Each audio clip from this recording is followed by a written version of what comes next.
কন্যা রাশি জাতক জাতিকাদের জন্য ফেব্রুয়ারি 2026 জানুয়ারি মাসের তুলনায় ভালো যাবে। বিশেষ করে যদি সেনা সম্পর্কিত পরীক্ষা থাকে তাহলে এই মাসটি কন্যা রাশিকে খুবই সমর্থন করবে।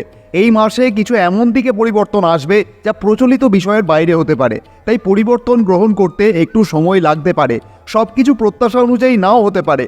যার একটি ছোট্ট স্বপ্ন আছে তার ক্ষেত্রে কিছু বড় প্রাপ্তি, আবার যিনি বড় কিছু আশা করেন তার ক্ষেত্রে কিছু ছোট বা বিচিত্র ফলাফল আসতেই পারে। আর এই রকম বিপরীত যোগ প্রতি বছরেই একবার না একবার আসবেই। ফেব্রুয়ারি মাসে 4টি গ্রহ আপনার ষষ্ঠ ঘরে যাবে, আর ষষ্ঠ ঘর নিয়ে মানুষের মনে অজানা ভয় কিছুতেই যেন পিছু ছাড়ছে না। কারণ এমন কিছু লোককথা প্রচলিত আছে যা বারবার ভয় দেখাচ্ছে। কিন্তু প্রশ্ন হলো, আজকের যুগে দাঁড়িয়ে ষষ্ঠ ঘর কি শুধুই ভয়ের, নাকি আরও কিছু আছে যা আমরা বারবার দেখতে ভুলে যাচ্ছি এবং ওই একই থোড়বড়ি খাড়া অর্থাৎ রোগ ঋণ শত্রুতেই আটকে আছি? বিশেষ করে নতুন কিছু গ্রহণ করতে এত সমস্যা হচ্ছে কেন? সমস্ত কিছু পরিষ্কার করব আজকের পর্বে। তাই আজকের রাশিফলের ভিডিওটি কোনো সাধারণ পর্ব নয়, তবে চাকরির ক্ষেত্রে কিছু পরিবর্তন বা নতুন সুযোগ ফেব্রুয়ারি মাসে লক্ষ্য করা যাবে। যাই হোক, কোনো কিছু বিশ্লেষণ না করে সরাসরি খারাপ ভালো এগুলি বলা যায় না। অর্থাৎ মন ভেঙে যাওয়ার মতো কিছু নয়, আবার আনন্দে আত্মহারা হয়ে যাওয়ার মতো কিন্তু ভয় পাওয়ার মতো কিছু নেই এই মাসে। তারপরেও 4টি গ্রহের ট্রানজিট এই ফেব্রুয়ারি মাসে হবে। কোন গ্রহের অধিপতি কোন ঘরে গেলে সেটা দেখলেই এই ফেব্রুয়ারি মাস কেমন যাবে, কোন কোন ক্ষেত্রে উন্নতি বা কোন ক্ষেত্রে কিছু পরিবর্তন, সেই সব ধারণা পাওয়া যাবে। তাই এই ভিডিওটি আপনার জন্য খুবই বিশেষ। স্বাস্থ্য, শিক্ষা, প্রেম ভালোবাসা, বিবাহ, চাকরি, ব্যবসা, ভাগ্য, এই সকল দিকে পরিবর্তন লক্ষ্য করা যাবে। তাহলে চলুন জানা যাক ফেব্রুয়ারি মাসে কন্যা রাশির গ্রহ অবস্থান কেমন। রাশি অধিপতি এবং দশমপতি বুধ 3রা ফেব্রুয়ারি পর্যন্ত পঞ্চম ঘরে এবং 4ঠা ফেব্রুয়ারির পর ষষ্ঠ ঘরে। নবম এবং দ্বিতীয়পতি শুক্র 5 তারিখ পর্যন্ত আপনার পঞ্চম ঘরে এবং 6 তারিখে ষষ্ঠ ঘরে প্রবেশ করবেন। অষ্টম এবং তৃতীয়পতি মঙ্গল 22 তারিখ পর্যন্ত পঞ্চম ঘরে, 23 তারিখে ষষ্ঠ ঘরে প্রবেশ। দ্বাদশপতি সূর্য 12 তারিখ পর্যন্ত আপনার পঞ্চম ঘরে এবং 13 তারিখে তিনি ষষ্ঠ ঘরে প্রবেশ করবেন। তাছাড়াও পুরো ফেব্রুয়ারি জুড়ে কিন্তু ষষ্ঠ ঘরে রাহু, সপ্তম ঘরে শনি, দশম ঘরে বৃহস্পতি এবং দ্বাদশ ঘরে কেতু। তাহলে বুধ, শুক্র, সূর্য এবং মঙ্গল ফেব্রুয়ারি মাসে কন্যা রাশি ষষ্ঠ ঘরে গোচর করবে। দেখুন, এই ষষ্ঠ ঘর নিয়ে মানুষের মনে এত ভয় তৈরি হয়েছে যে নিজের নিয়ে ভালো কিছু ভাবাই যাচ্ছে না। আর তার প্রধান কারণ হচ্ছে অন্ধবিশ্বাস। এই অন্ধবিশ্বাসের জন্মই হয়েছে লোককথা থেকে। আবার সেই লোককথাকে খুব প্রাচীন বলা যায় না। সেই সকল লোককথার জন্ম হয়েছিল কিছু জটিল বিষয়কে সহজ করে বোঝানোর জন্য, কিন্তু তার অপব্যবহার হয়েছে। লোককথা যেমন ছোটদের জন্য বিশেষ গল্প, ছড়াগানের জন্ম দিয়েছে, তেমনি ওই লোককথা কিছু অন্ধবিশ্বাসের জন্মও দিয়েছে। ধর্ম, অর্থ, কাম, মোক্ষ এই চতুর্বর্গকেও ছাড়েনি। বিভিন্ন দেবদেবীকেও গানের মাধ্যমে বিভিন্নভাবে অপমানিত করা হয়েছে এবং সমাজে বিষ ছড়িয়ে এসেছে। তাই আজকের সময়ে বিশ্বাস বিষয়টি লুপ্তপ্রায় বলা যায়। এই ষষ্ঠ ঘর নিয়েই দেখুন না, ষষ্ঠ ঘর কি শুধুই ভয়ের? ওই একই ফলাফল, রোগ, ঋণ, শত্রু। আর সব গ্রহ ষষ্ঠ ঘরে গেলে নাকি গ্রহরা তাদের শক্তি হারিয়ে ফেলে। কোনো সঠিক গণনা না করে সিদ্ধান্ত ছুড়ে মেরেছে। কিন্তু যেখানে যুক্তি আছে সেখানে অন্ধবিশ্বাসের কোনো স্থান নেই। সাময়িকভাবে মানুষ ভুল বুঝে ভয় পেলেও যখন সঠিক জানবে তখন কিন্তু সেই ভয়ের ফাঁদে আর পা দেবে না। দেখুন, অন্ধবিশ্বাস কোনো সঠিক পথ দেখায় না, বরং সব পথ বন্ধ করে দেয়। দুটো শুকনো লঙ্কা জ্বালিয়ে হুমফট সোয়াহা বললেই যদি রোগ সেরে যেত তাহলে দেশে এত হাসপাতালের দরকার হতো না। তাদের নাকি আয়ুর্বেদ, হোমিওপ্যাথি সব ফেল। আহিরি পাতা আর ঝাঁটার কাঠি নিয়ে ঝেড়ে দিলেই নাকি জন্ডিস ভালো হয়ে যায়।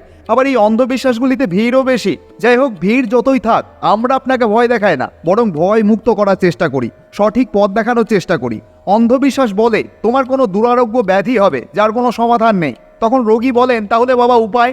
তখন অন্ধবিশ্বাস বলে, উপায় একটা আছে, তার জন্য লাগবে এমন এক গাছের পাতা যা শুধুমাত্র আফ্রিকার জঙ্গলেই পাওয়া যায়। আচ্ছা, সত্যি সত্যি আফ্রিকার জঙ্গলে অনেক ঔষধি গাছ আছে, এটা অসত্য নয়। কিন্তু অন্ধবিশ্বাসের কাছে যে শেকড়টা আছে সেটা আফ্রিকার জঙ্গল থেকে আনা কিনা কেউ জানে না। সেটা সাধারণ বটগাছের শেকড়ও হতে পারে। যাই হোক, তাই বলে এগুলি তো আর এমনি এমনি হয় না, গুনতে হয় অর্থ। তাই দয়া করে কিছু না জেনে কারোর কাছে কিছু খাবেন না। এখন আসি মূল কথা, ষষ্ঠ ঘর নিয়ে। আজকের এই পর্বে আপনি আরও একটি গুরুত্বপূর্ণ বিষয় জানবেন, ষষ্ঠ ঘর। দ্বাদশ ঘরের মতো ষষ্ঠ ঘর নিয়ে মানুষের মনে একটা চাপা ভয় বা দুশ্চিন্তা কাজ করে। তবে সত্যি সত্যিই কি ষষ্ঠ ঘর এত অশুভ, নাকি এই ঘরের আড়ালে লুকিয়ে আছে জীবনের বড় কোনো শক্তির চাবিকাঠি? চলুন আজকের এই অন্ধবিশ্বাসের পর্দা সরিয়ে ষষ্ঠ ঘরের আসল রূপটা চিনে নিই। মনে রাখবেন, আমাদের এই আলোচনার উদ্দেশ্য আপনাকে ভয় দেখানো নয়, বরং ভয় কাটিয়ে সঠিক বাস্তবতার মুখোমুখি দাঁড় করানো। অন্ধবিশ্বাস বলে ষষ্ঠ ঘর মানেই রোগ, শোক আর শত্রু, কিন্তু তারা এটা বলে না যে এই ঘরটাই আপনাকে লড়াই করার ক্ষমতা দেয়। ষষ্ঠ ঘর কি? এটি শুধুই কি ভয়ের, নাকি ভালো কিছু আছে? ষষ্ঠ ঘরকে শত্রু এবং রোগের ঘর বলা হয়, তবে আধুনিক জীবনে এর গভীরতা অনেক বেশি। আপনার জীবনে বাধা আসবেই, কিন্তু সেই বাধাকে টপকে যাওয়ার যে জেদ আপনার মনে যখন আসে, তা আসে কিন্তু এই ষষ্ঠ ঘর থেকে। আবার আপনি বিভিন্ন প্রতিযোগিতার সম্মুখীন হন কখনো কখনো। এই প্রতিযোগিতা বিভিন্ন ক্ষেত্রে হতে পারে, যেমন কোনো চাকরি, সেটা হতে পারে সরকারি বা বেসরকারি, বা যে কোনো রকম প্রতিযোগিতামূলক পরীক্ষা। এবং সেই পরীক্ষায় যখন কেউ সফল হয়ে যান, তাদের কিন্তু সেই ষষ্ঠ ঘর অত্যন্ত শক্তিশালী থাকে, আর এটি ষষ্ঠ ঘর ছাড়া কিন্তু অসম্ভব।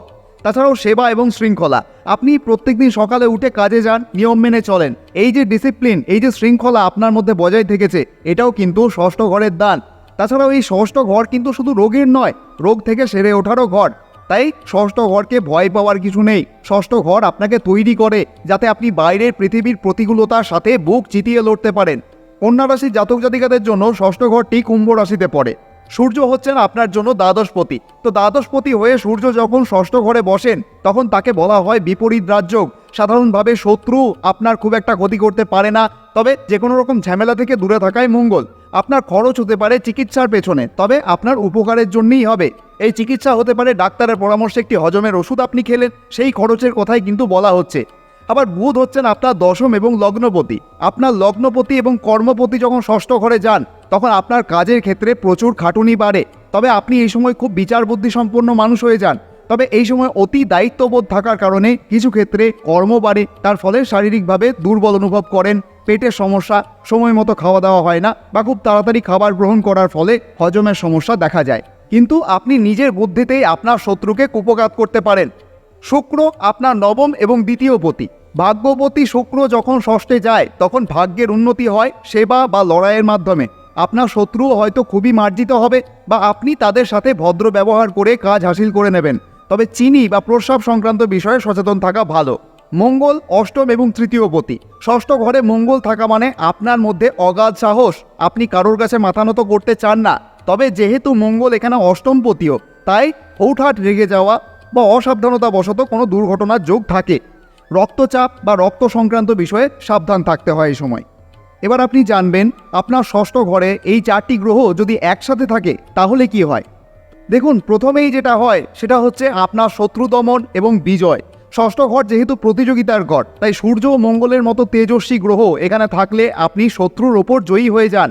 যে কোনো রকম প্রতিযোগিতামূলক পরীক্ষায় আপনি অন্যদের থেকে এগিয়ে থাকেন। তাছাড়াও আপনার কর্মক্ষেত্রে বিশেষ দক্ষতা দেখা যায়। বুধ এবং শুক্রের উপস্থিতিতে আপনার কাজের জায়গায় বুদ্ধি এবং সৃজনশীলতার বিকাশ ঘটে। আপনি অত্যন্ত শৃঙ্খলাবদ্ধভাবে কাজ করতে পারেন, যা আপনার ঊর্ধ্বতন কর্তৃপক্ষের নজরে আসে। তাছাড়াও সেবামূলক কাজে সাফল্য পান। যারা চিকিৎসা বা সমাজ সেবামূলক পেশায় রয়েছেন, তাদের জন্য কিন্তু এই গ্রহ সমাবেশ অত্যন্ত শুভ। মানুষের সেবা করার মাধ্যমে আপনার মান সম্মান বৃদ্ধি পায়। তাছাড়াও ষষ্ঠ ঘর আপনাকে শেখাচ্ছে লড়াই নয়, বরং কৌশল। ষষ্ঠ ঘরে যখন বুধ থাকেন, তখন আপনি আপনার বুদ্ধির জোরে যে কোনো বাধা বিপত্তি কাটিয়ে উঠতে পারেন। মঙ্গল আপনাকে লড়াই করার সাহস দেয়, আর বুধ দেয় সেই লড়াই জেতার সঠিক কৌশল। ষষ্ঠ ঘর যাই হোক না কেন, ভয় পাবেন না। গ্রহ আপনাকে বিপদে ফেলার জন্য নেই, আছে আপনাকে সতর্ক করতে। যদি শরীর খারাপ লাগে, ওঝার কাছে না গিয়ে ডাক্তার দেখান। আর যদি মনে অশান্তি হয়, তবে অন্ধবিশ্বাসের জালে পা না দিয়ে নিজের কর্মে বিশ্বাস রাখুন, কারণ সঠিক কর্মই পারে গ্রহের অশুভত্ব কাটিয়ে আপনাকে সাফল্যের শিখরে পৌঁছে দিতে। আর সব থেকে বড় ব্যাপার, নিজের আশপাশ পরিষ্কার রাখুন। তার থেকে বড় উপায় কিন্তু থাকে না। চলুন এবার জানা যাক ফেব্রুয়ারি মাসের রাশিফল। দেখুন, আপনার সামনে ফেব্রুয়ারি মাসের পরিষ্কার চার্ট রয়েছে। সাধারণভাবে বুধ ষষ্ঠ ঘরে প্রবেশ করলে রাহুর সাথে সংযোগ হবে। এবার বুধ যেহেতু আপনার প্রথম ঘরের অধিপতি হয়ে ষষ্ঠ ঘরে যাবেন এবং সপ্তম দৃষ্টিতে দ্বাদশ ঘরকে দেখবেন, তাই এই সময় কোনো কিছু ত্বক সম্পর্কিত সমস্যা, যেমন অ্যালার্জি, দুর্বল ভাব, যেমনটা আগে বললাম, ইত্যাদি লক্ষ্য করা যেতে পারে। আপনি যদি এই সময় কোথাও বেড়াতে যাচ্ছেন, তবে খাওয়া দাওয়ার দিকে বিশেষ ধ্যান দিতে হবে। বিশেষ করে 23শে ফেব্রুয়ারি পর্যন্ত একটু বিশেষ সতর্কতা প্রয়োজন। কোনো সমস্যা হলে অবশ্যই ডাক্তার দেখাবেন। পড়াশোনার ক্ষেত্রে পঞ্চমপতি শনি সপ্তম ঘরে অবস্থান করছেন এবং সপ্তম দৃষ্টিতে প্রথম ঘরকে দেখছেন। পঞ্চম ঘরে মঙ্গল, শুক্র, বুধ এবং সূর্য অবস্থান করছেন। কিন্তু এই সমস্ত গ্রহই কিন্তু ষষ্ঠ ঘরে এসে যাবে। 6 তারিখে শুক্র, 13 তারিখে সূর্য এবং 23 তারিখে মঙ্গল। মঙ্গল 23 তারিখ পর্যন্ত উচ্চস্থ থাকছেন। তাই 23 তারিখ পর্যন্ত যে কোনো সেনা বা সুরক্ষা কর্মী সংক্রান্ত চাকরির পরীক্ষার জন্য ভালো সময়। লেখাপড়ার সাথে যুক্ত কোনো পরিকল্পনা, যুক্তি বা নতুন কোনো কোর্স ভালোই হবে। খুব ভালো যোগ তৈরি হচ্ছে আপনার জন্য, এবং বিশেষ করে 20 ফেব্রুয়ারির আগে পর্যন্ত সরকারি পরীক্ষার জন্য ভালো। প্রেম জীবনের ক্ষেত্রে কন্যা রাশির ভালোবাসার মানুষের মধ্যে একটু জেদ থাকতে পারে, কারণ পঞ্চম ঘরে সূর্য এবং মঙ্গল আছেন। শুধু আপনার সঙ্গীর মধ্যেই নয়, আপনার মধ্যেও কিছু বিষয়ে জেদ লক্ষ্য করা যেতে পারে। এই সময় ভুল বোঝাবুঝি এড়িয়ে চলতে পরামর্শ দেওয়া হচ্ছে, কারণ শনি আপনার প্রথম ঘরে দৃষ্টি দিচ্ছেন। বিশেষ করে 15ই ফেব্রুয়ারির আগে পর্যন্ত আপনাকে একটু বেশি সতর্ক থাকতে হবে যেন কোনোভাবেই ঝগড়া না হয়, তারপর কিন্তু সব কিছুই সাধারণ হয়ে যাবে। বৈবাহিক জীবনের ক্ষেত্রে সপ্তমপতি বৃহস্পতি আপনার দশম ঘরে অবস্থান করছেন। একই সাথে তিনি আপনার চতুর্থ, ষষ্ঠ এবং দ্বিতীয় ঘরে দৃষ্টি দিচ্ছেন। বৈবাহিক জীবন ভালো যাবে ফেব্রুয়ারি মাসে, তবে সপ্তম ঘরে শনি থাকায় আপনার জীবনসঙ্গী এই সময় একটু মুড নিয়ে চলতে পারেন, আবার কোনো কিছু বিষয়ে ব্যস্ত থাকতে পারেন। ফলে আপনার জন্য সময় বের করা না গেলে স্বাভাবিকভাবেই আপনি একটু কষ্ট পেতে পারেন, কিন্তু এটা সাধারণ। ব্যস্ততা কমে গেলে আবার সব নর্মাল হয়ে যাবে। এমন চিন্তা করার প্রয়োজনীয়তা নেই যে সে আর আগের মতো নেই, আমাকে সময় দেয় না ইত্যাদি। বৃহস্পতি কেন্দ্রে অবস্থান করছেন এবং দ্বিতীয় ঘরকে দেখছেন। আপনার কথা বলার ভঙ্গি ভালো থাকবে, ব্যবহার ভালো থাকবে। এছাড়াও আপনার জীবনসঙ্গী যদি কোনো বিশেষ বিষয়ে ব্যস্ত থাকেন তো থাকতে দিন, কারণ ফেব্রুয়ারি মাসে আপনার জীবনসঙ্গীর কিছু উন্নতিও হতে পারে, কিছু প্রাপ্তিও হতে পারে। তাই এই সময় অযথা দুশ্চিন্তা না করে কিছু হাতের কাজ বা এমন কিছু করুন যাতে আপনারও সময় কেটে যায়। ভাগ্যের ক্ষেত্রে 6 তারিখ পর্যন্ত ভাগ্যের পূর্ণ সমর্থন থাকবে যে কোনো ক্ষেত্রে, কিন্তু 6ই ফেব্রুয়ারির পরে যে কোনো অনুমানমূলক কার্যকলাপ, বিশেষ করে যেগুলোকে স্পেকুলেটিভ বলা হয়, সেই সব কার্যকলাপে জড়ানো থেকে আপনাকে সাবধান থাকতে হবে।